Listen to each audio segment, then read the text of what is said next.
For the 12th and final part of our Dii Consentes series, we'll be looking at the goddess Ceres. One of the single most important and yet widely unrecognized goddesses, aside from Vesta, was Ceres. Ceres was the ancient Roman goddess of grain, harvest, and agriculture. She was the goddess of farmers and protector of the poor people. She was one of the earliest worshipped goddesses in the Roman pantheon. Although it may not seem too important to be a goddess of grain, many of the Roman foods, especially for the poor people, were made from wheat. When you consider that the Roman Empire, at its biggest, contained somewhere between 50 to 90 million people, that's a lot of mouths to feed. If even one harvest failed, that would result in a famine of catastrophic proportions. Poor Romans ate a food called pulse, which is essentially wheat grains boiled in water and flavored with salt. It sounds terrible, but when you were poor in ancient Rome, your options were limited.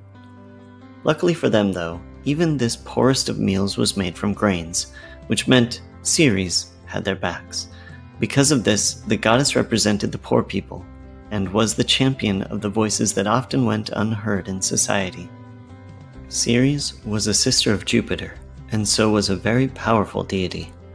She was often shown in her statues as being a young woman, carrying an armful of grains, or holding a sickle or plow, which were farmers' tools to harvest or plant crops.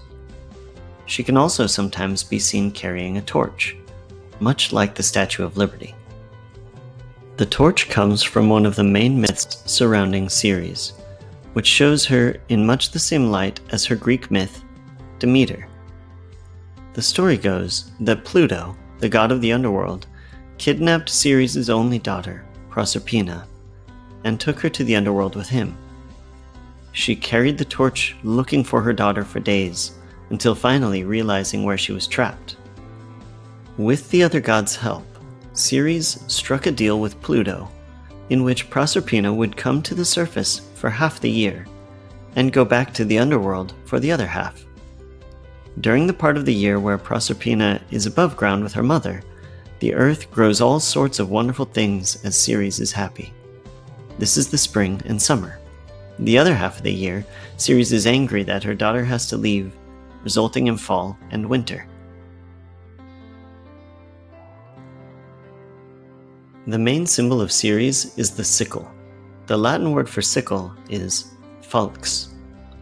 The sickle is a farming tool which is used to cut the shafts of grain-bearing plants in order to harvest them.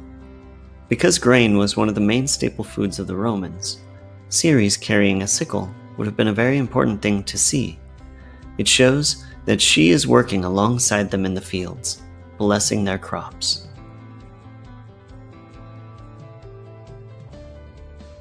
Ceres' festival every year was the Cerealia, and was held in April, although historians aren't sure about the exact dates. It was a major festival, lasting a week. One of the main features of this festival were games called the Ludi Cereales, or Ceres' Games. These games were important because they were mostly played by and for the plebeians, or the average poor people.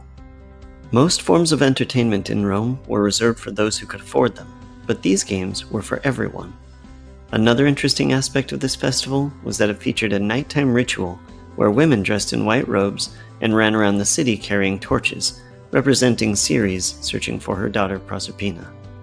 Since the festival takes place in April, the goddess was on the verge of finding her daughter, and this ritual depicts that time period.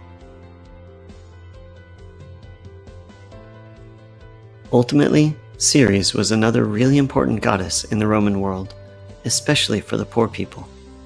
Everyone needs to eat, and it makes sense for the goddess of grain to be the goddess of everyone.